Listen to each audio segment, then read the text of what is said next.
شهر رمضان الذي أنزل فيه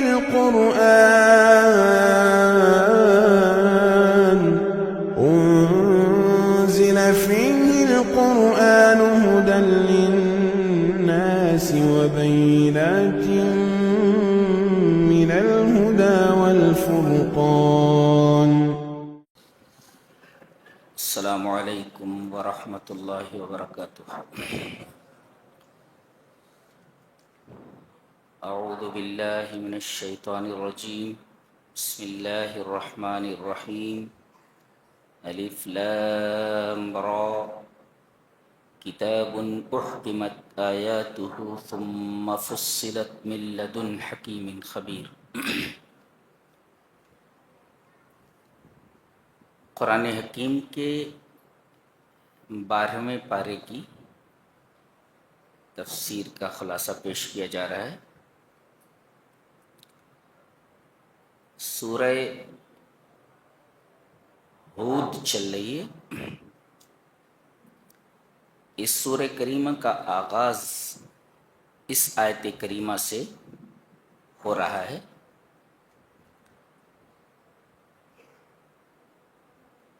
کتاب احکمت آیاتہ ثم فصلت من لدن حکیم خبیر. یہ کتاب ایسی ہے قرآن حکیم کہ احکمت آیاتہ، اس کی تمام آیات محکم کی گئی.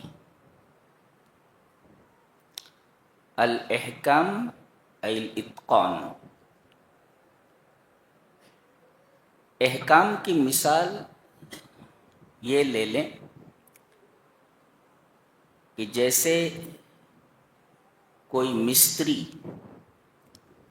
دیوار بناتا ہے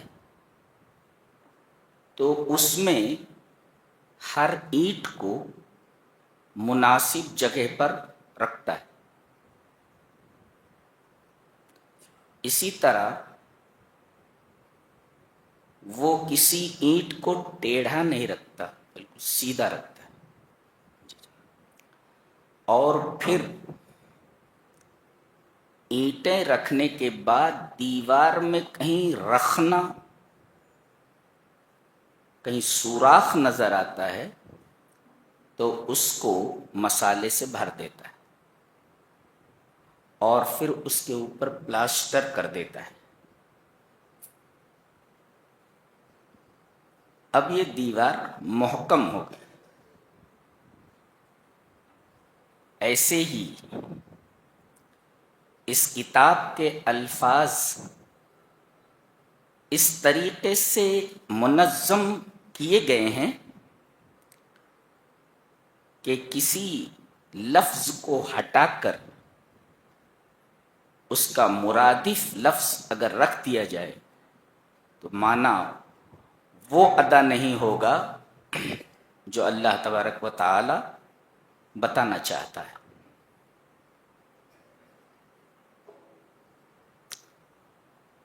تو اس کے تمام الفاظ محکم ہیں،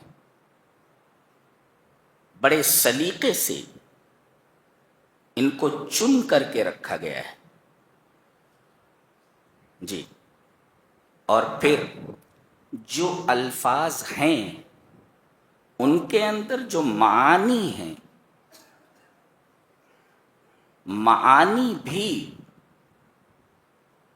بہت ہی زبردست ہیں.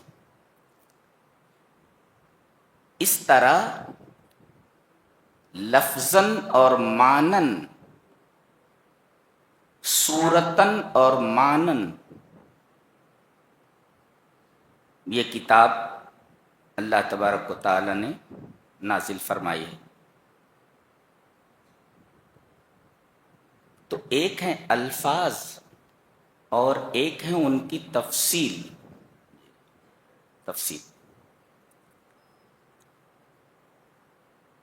تو احکمت آیاتہ، ثم فصلت من لدن حکیم خبیر،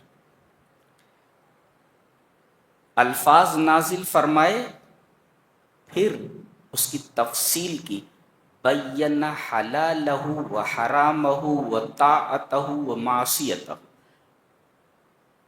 اس کی تفصیل فرمائے کہ کیا چیز حلال ہے، کیا چیز حرام ہے، کیا اللہ کی تابع داری ہے اور کیا اللہ کی نافرمانی ہے. اس کو کہتے تفصیل بیان کرنا. تو ایک ہے الفاظ، پھر اللہ تبارک و تعالی کی تفصیل کرتا ہے.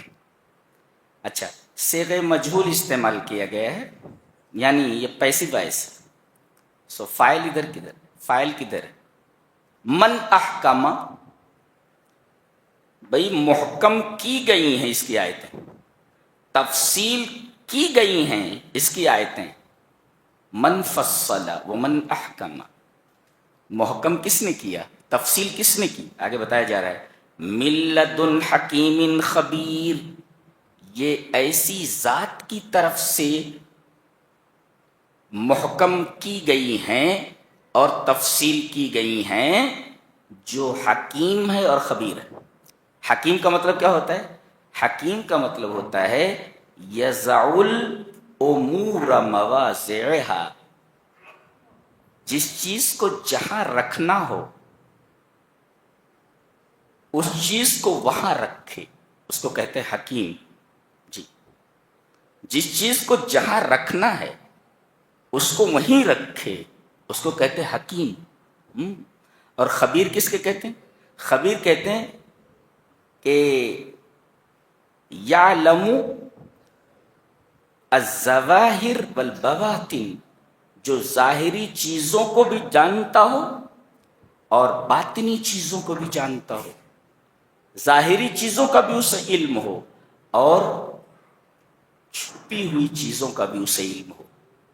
یہ ہے حکیم اور خبیر کا معنی. اچھا، اب بتایا جا رہا ہے کہ یہ کتاب کس لیے بھیجی گئی ہے، یہ الفاظ اور ان کے معانی کی تفصیل کیوں کی گئی ہے. کہتے ہیں اس کی بنیادی وجہ یہ ہے، اس کا بنیادی سبب یہ ہے کہ اللہ تعبدوا الا اللہ، کہ اللہ کے علاوہ کسی کی عبادت نہ کرو. پتہ یہ چلا کہ قرآن حکیم کے نزول کا مقصد اولین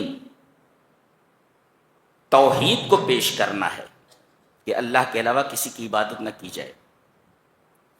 جو لوگ یہ سمجھتے ہیں کہ قرآن حکیم کے علاوہ دوسری کتابوں کے اندر توحید موجود ہے اور قرآن حکیم کو دیکھنے کی ضرورت نہیں ہے، ایسے لوگ جاہل ہیں اور جن کو یہ چیز بتائی جا رہی ہے ان کو غلط روٹ کے اوپر ڈالا جا رہا ہے. قرآن حکیم جس طریقے سے توحید کو پیش کرتا ہے، دنیا کی کوئی کتاب اس انداز سے توحید کو پیش نہیں کر سکتی. تو اس کتاب کے نزول کا مقصد اولی بتایا گیا، اللہ تعبدوا الا اللہ، اللہ کے علاوہ کسی کی عبادت نہ کرو. اور اننی لکم منہ نذیر و بشیر، اور میں تمہارے لیے اللہ کی طرف سے ڈرانے والا ہوں اور خوشخبری دینے والا ہوں. یہ ہے اتباع رسول. ہاں، گویا نزول قرآن کا مقصد اولی توحید ہے اور رسالت. اللہ کے علاوہ کسی کی عبادت نہ کرو اور اتباع کرو تو صرف رسول کی اتباع کرو. یعنی اگر رسول کے قول اور فعل کے مقابلے میں دنیا کے کسی بڑے سے بڑے آدمی کا قول اور فعل آ جائے تو وہ ہمارے لیے حجت نہیں ہے. کیوں؟ یہ دیکھیے، اننی لکم، میں تمہارے لیے، من ہو، اس کی طرف سے. یہ اس کی طرف سے کون ہے؟ رسول کے علاوہ. گویا کہ اللہ نے اپنے رسول کو بھیجا ہے کہ میرے اس رسول کی اتباع کی جائے. یہ منہو کا لفظ بڑا عجیب ہے، یہ دنیا میں کسی انسان پر فٹ نہیں ہوتا ہے. اللہ نے اپنی طرف سے صرف جناب محمد الرسول اللہ صلی اللہ علیہ وسلم کو بھیجا ہے. تو ترجمہ کیا ہوا؟ بے شک میں، اننی لکم تمہارے لیے، منہو اس کی طرف سے،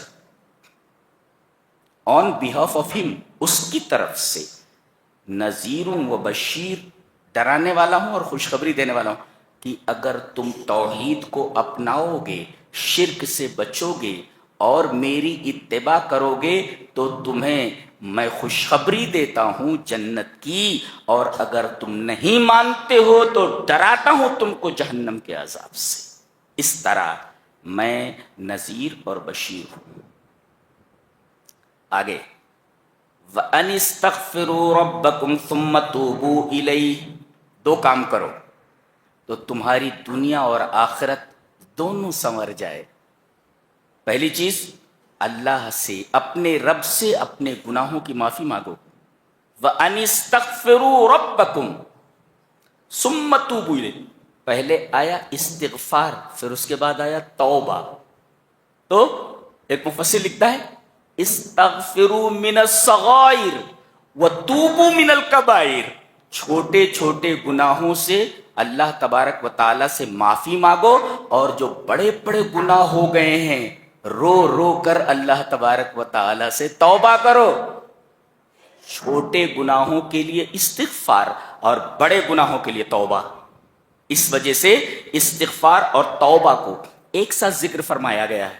جی اچھا، ایک نقطہ اور ہے کہ الاستغفار سبب للوصول الی المغفرہ، استغفار یہ اللہ کی بخشش تک پہنچنے کا سبب ہے. تو سمجھ میں آیا؟ اور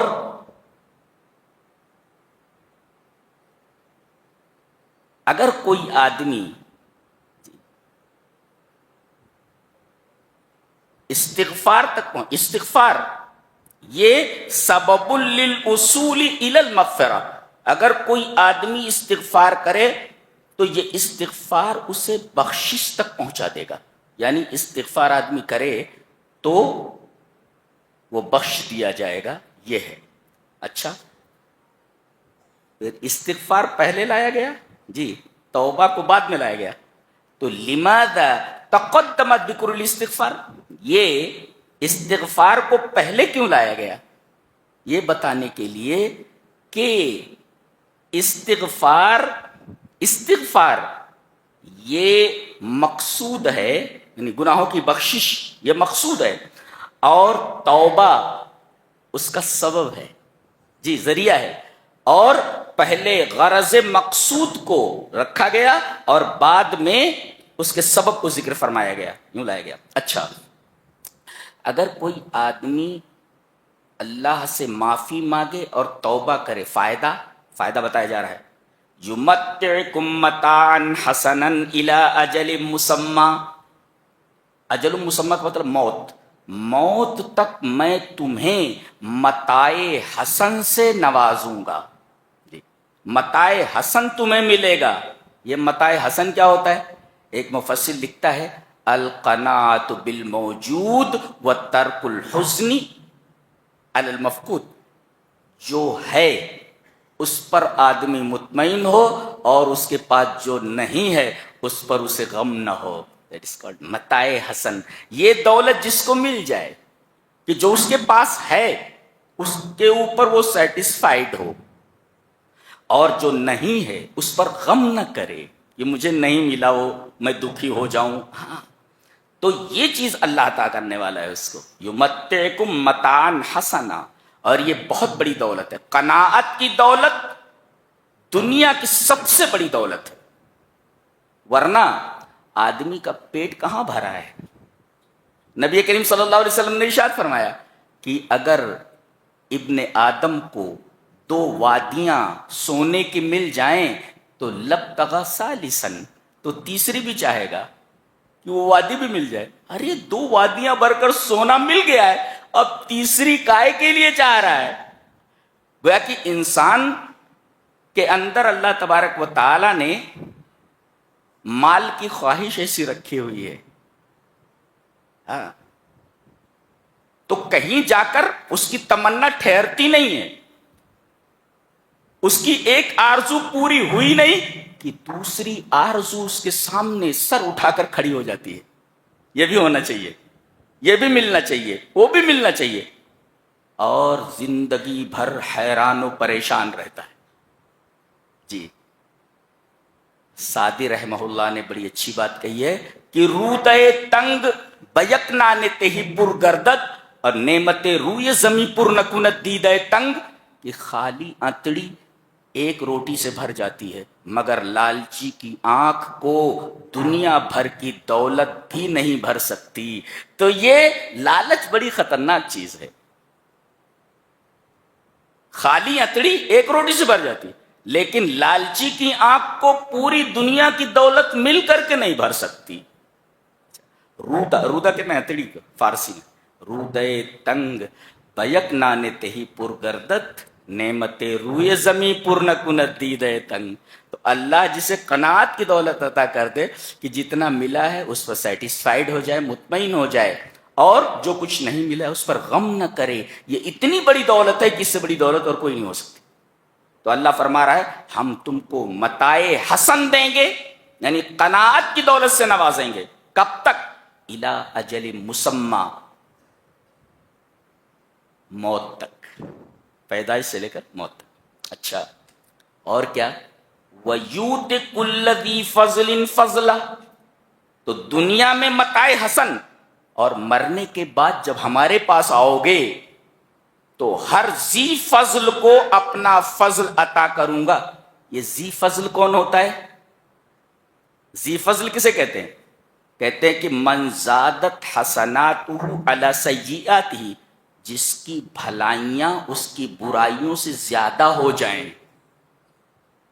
جس کی بھلائیاں برائیوں سے زیادہ ہو جائیں تو ایسا آدمی ذی فضل ہے.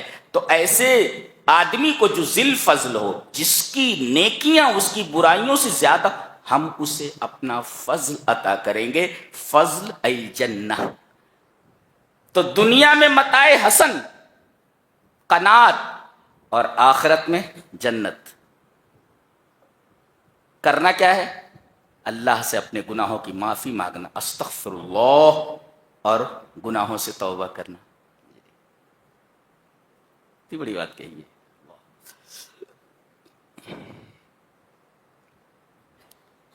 اب بتایا گیا کہ آدمی سیدھے ٹریک سے ہٹتا کیوں ہے، کیسے؟ بتایا گیا کہ روزی نہ ملنے کی وجہ سے اس کی خواہش کے مطابق آدمی پٹری سے ہٹ جاتا ہے. دیکھیے آیت کریمہ دیکھیں، ہم اس پر بحث کرنا چاہیں گے. وَمَا مِن دَابَّةٍ فِي الْأَرْضِ إِلَّا عَلَى اللَّهِ رِزْقُهَا. زمین میں جتنے بھی چلنے والے جاندار ہیں سب کی روزی ہمارے ذمہ ہے.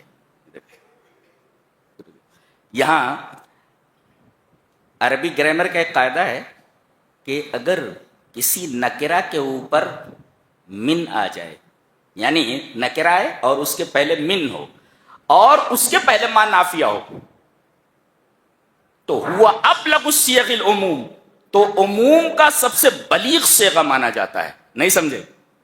مطلب اس کا یہ ہوا کہ کوئی بھی زمین پر چلنے والا جاندار اس کے باہر نہیں ہے. ایون معمولی ایک جرثومہ، ایک چھوٹا سا کیڑا، وہ بھی اس میں داخل ہے. یعنی ہم کیڑوں تک کون کا رزق پہنچاتے ہیں. ہاں تو ایک ہے علم اور ایک ہے قدرت. اللہ یہ بتا رہا ہے کہ مجھے معلوم ہے کہ کون بھوکا ہے، معلوم ہے، یہ علم ہے. اور یہ معلوم ہونے کے بعد کہ کون بھوکا ہے وہاں تک روزی پہنچا دینا، یہ ہماری قدرت ہے. گویا کہ اللہ تبارک و تعالی کے علم کامل اور اس کے قدرت کاملہ کو یہاں بیان کیا گیا ہے. مجھے معلوم ہے کہ کس کو روزی چاہیے، کون بھوکا ہے، یہ ہمارا علم ہے، اور وہاں تک پہنچانے پر روزی کو ہم قادر ہیں۔ لہذا اللہ کا علم علم کامل اور اس کی قدرت قدرت کاملہ۔ ایون زمین پر جو نظر آتے ہیں، دیکھو وہ کیڑے بھی ایسے ہیں کہ اللہ ان کو رزق پہنچا، اور زمین پر ایسے کیڑے بھی ہیں جو نظر نہیں آتے۔ کہاں رہتے؟ وہ پتھر میں رہتے۔ دیکھا گیا کہ پتھر کو جب توڑا گیا تو پتھر کے اندر بھی ایک زندہ کیڑا نکل آیا، کہ پتھر تو چاروں طرف سے بند ہے، یہ کیڑا وہاں کیسے پہنچا اور وہ زندہ کیسے رہا؟ صفی اورنگ آبادی نے بہت خوبصورت شعر کہا ہے، کہا کہ کسی کا رزق رک سکتا نہیں خلاق اکبر سے، کسی کا رزق رک سکتا نہیں خلاق اکبر سے، صفی پتھر کے کیڑے کو غذا ملتی ہے پتھر سے۔ اللہ تبارک و تعالی پتھر کے اندر بھی کیڑے کو، جو دکھائی نہیں دے رہا انسانوں کو لیکن اللہ دیکھ رہا ہے، پتھر کو توڑا گیا تو کیڑا نکل آیا، کون پال رہا ہے اس کو؟ وہ تو نظر ہی نہیں آ رہا تھا، پتھر کے اندر تھا۔ اللہ اس کیڑے تک غذا پہنچاتا ہے۔ یہ جو شعر میں نے صفی اورنگ آبادی کا پڑھا ہے، اس نظم کا ایک اور خوبصورت شعر ہے، بات آ گئی ہے تو آپ تک پہنچا دیتا ہوں۔ ہمیں محبوب کو اپنا بنانا تک نہیں آتا، بولتے ہمیں محبوب کو اپنا بنانا تک نہیں آتا، بنانے والے آئینہ بنا لیتے ہیں پتھر سے۔ کیا بات ہے، اللہ! ہمیں محبوب کو اپنا بنانا تک نہیں آتا، بنانے والے آئینہ بنا لیتے ہیں پتھر سے۔ یہ اس نظم کا ایک خوبصورت شعر ہے، جس نظم کا یہ شعر تھا جو کیڑے کے رزق پر دلالت کرتا ہے۔ تو وَمَا مِن دَابَّةٍ فِي الْأَرْضِ إِلَّا عَلَى اللَّهِ رِزْقُهَا، زمین پر چلنے والے تمام جانداروں کی روزی کی ذمہ داری ہمارے اوپر ہے۔ علامہ مغامسی ایک بہت بڑے مفسر ہیں عرب کے، وہ ایک بڑی اچھی بات لکھتے ہیں، کہتے ہیں کہ اللہ پر کوئی چیز لازم نہیں ہے، کوئی چیز اس کے اوپر واجب نہیں، کوئی چیز لازم نہیں۔ یہ جو لازم کرنا ہے، ہذا الزام فضل لا الزام واجب، اللہ تبارک و تعالی اپنی مہربانی کی وجہ سے اس کو اپنے اوپر لازم کر لیتا ہے، اس کے اوپر واجب نہیں ہے۔ بندوں پر مہربانی کی وجہ سے اپنے اوپر اس کو لازم کر لیتا ہے، ورنہ کوئی اس کے اوپر کوئی چیز لازم نہیں کر سکتا، تو مختار ہے وہ، اسے مجبور نہیں کیا جا سکتا کہ یہ تمہیں کرنا ہی ہے۔ تو ھذا الزام فضل لا الزام واجب۔ تو ہمیں معلوم ہے کہ کیڑا کہاں ہے، یہ ہماری علمیت ہے، ہمارا علم کامل، اور اس تک ہم غذا پہنچا دیتے ہیں، رزق پہنچا دیتے ہیں، یہ ہماری قدرت کاملہ ہے۔ اور ہم اور بھی چیزیں جانتے ہیں، کیا؟ وَيَعْلَمُ مُسْتَقَرَّهَا، ہم اس جاندار کے مستقر کو جانتے ہیں۔ مستقر کا مطلب المأوى فی الدنیا، المستقر المأوى فی الدنیا، زندگی کہاں گزارے گا؟ کرنول میں گزارے گا، حیدرآباد میں گزارے گا، بمبئی میں گزارے گا، کینیڈا میں گزارے گا، کہاں گزارے گا؟ یعلم مستقرها المأوى فی الدنیا، دنیا میں وہ اپنی زندگی کہاں گزارے گا؟ مستقر کہتے ہیں المکان الذی تاوی الیہ الدواب بعد ان تسرح، چرنے کے بعد جو مویشی واپس ہوتے ہیں اور جس جگہ انہیں پہنچ کر آرام کرنا ہوتا ہے، اس جگہ کو مستقر کہتے ہیں۔ چرنے کے بعد جانور جس مقام پر لوٹتے ہیں اور وہاں انہیں آرام کرنا ہوتا ہے، اس مکان کو مستقر کہتے ہیں۔ ایسے ہی آدمی کمانے کے لیے نکلتا ہے، واپس اپنے گھر ہی آتا ہے۔ تو الماوا فی الدنیا، دنیا میں کہاں زندگی گزارے گا، کس شہر میں، کس گھر میں، کس گلی میں،